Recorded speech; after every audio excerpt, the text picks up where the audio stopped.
That day, I accidentally held a folder above my head, and the light shining through the papers revealed secrets hidden within. It contained classified data from the entire space agency. I intended to pretend I hadn't seen anything, but when I looked up, I realized I could use that hidden information to solve the problem on the blackboard.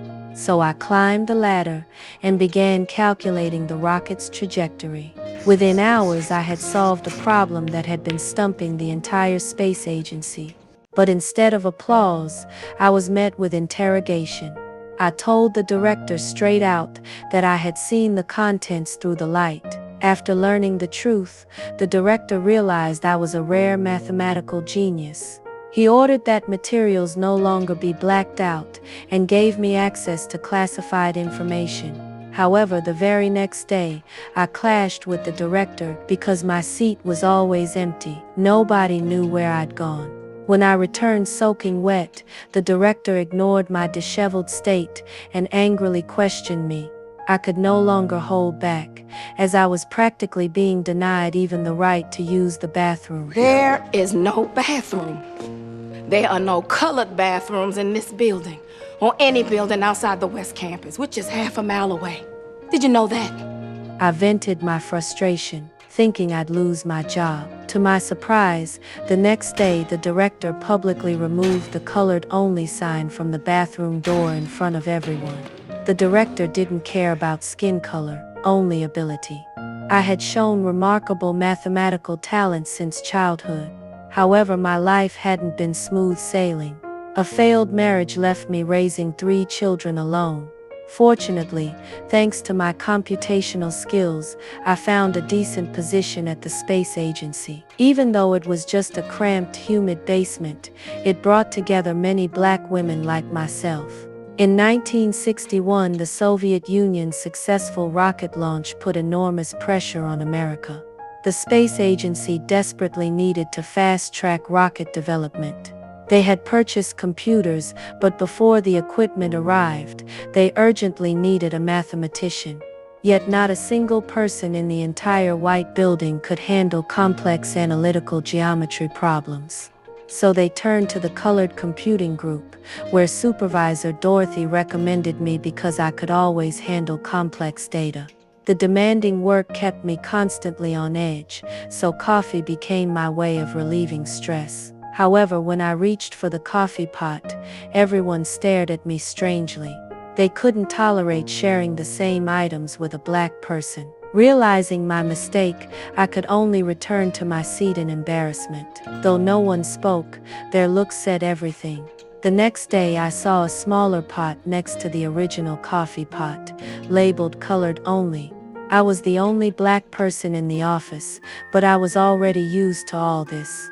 I forced myself to endure the discrimination and picked up the coffee pot, only to find it contained no coffee prepared for the scientists. Facing such blatant discrimination, I firmly believed, don't get angry about obstacles in your path, keep pursuing excellence, and someday your talents will receive the recognition they deserve. At this point, Russia had successfully sent a person into space and completed orbital flight around Earth. This was quite a blow to America.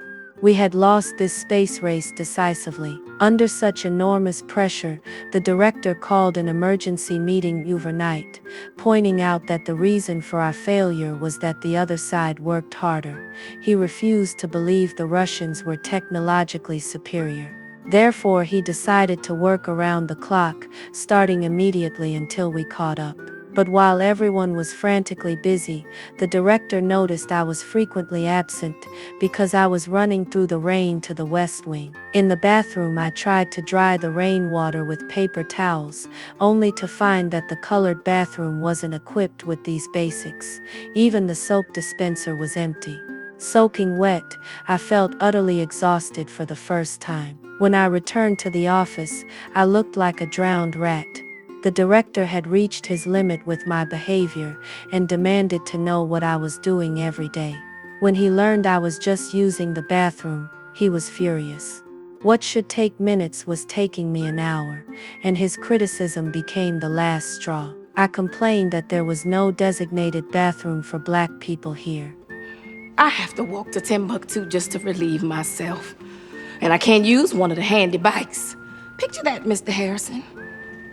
My uniform, skirt below my knees, my heels, and a simple string of pearls. Well, I don't own pearls. Lord knows you don't pay colored enough to afford pearls.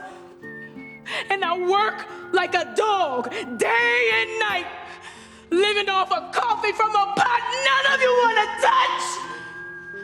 Excuse me if I have to go to the restroom a few times a day. When you become powerful enough, even rules will make way for you. If you can't change racial prejudice, then use your strength to break through it. Through everyone's joint efforts, the day of the rocket launch finally arrived. We gathered around the television to witness this important moment.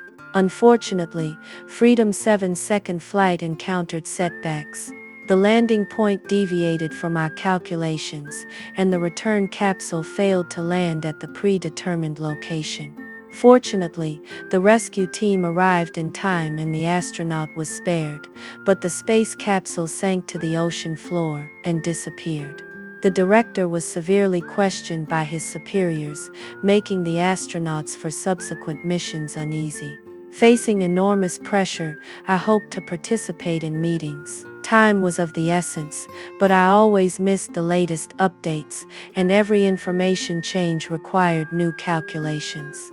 However, just as I handed my calculations to the leadership, I was told that the direct flight time had changed again 6 minutes earlier. This was the 4th time today. Data changes meant I had to recalculate everything. When the data changed yet again, we got into another argument. The director witnessed this scene, and I seized the opportunity to express my thoughts. The director agreed to let me attend the meetings. Walking into the conference room, I felt everyone's strange looks. Facing so many high-level officials made me somewhat nervous. The military wanted to narrow the landing area to within 50 square kilometers to ensure safe recovery of the space capsule. The director chose to trust me. He handed me a piece of chalk, gesturing for me to give it a try. I walked confidently to the blackboard. I had never doubted my computational abilities. I calmly worked through the calculations on the blackboard, writing out the answer in just 2 hours and winning over everyone present with my talent. After 5 unmanned flight tests, the space agency confirmed that the new computer could handle all tasks. That day, the director approached me. Due to the unmatched supercomputing capability, calculators were no longer needed here. Technological progress is like a double-edged sword. It brings tremendous change, but also causes many people to lose their jobs. I had to leave temporarily. After exactly 3 years and 2 months of preparation, the day of the rocket launch finally arrived. However, just hours before launch, the director discovered a problem. Today's landing coordinates didn't match yesterday's. Most troubling was their uncertainty about whether yesterday's data was wrong or today's was incorrect. The director realized the severity of the problem and immediately sent an assistant to find me. The assistant didn't dare delay and rushed to the West Wing computing group with the files. I had walked this path countless times in high heels. The assistant was already sweating profusely on his first trip. After receiving the materials, I immediately began calculating. I knew this would determine the success or failure of the launch and recovery. The launch site was already crowded with people, and the astronaut was in position. Now they were waiting for my results. While everyone waited anxiously, I finally completed the calculations. I immediately ran to the control center. However, I was still met with cold discrimination. At that moment, I understood that no matter how excellent you are, you cannot change some people's prejudices. Just as I was leaving in disappointment, the director pushed the door open and held up his badge, signaling me to enter. As the countdown ended, the rocket soared into the sky.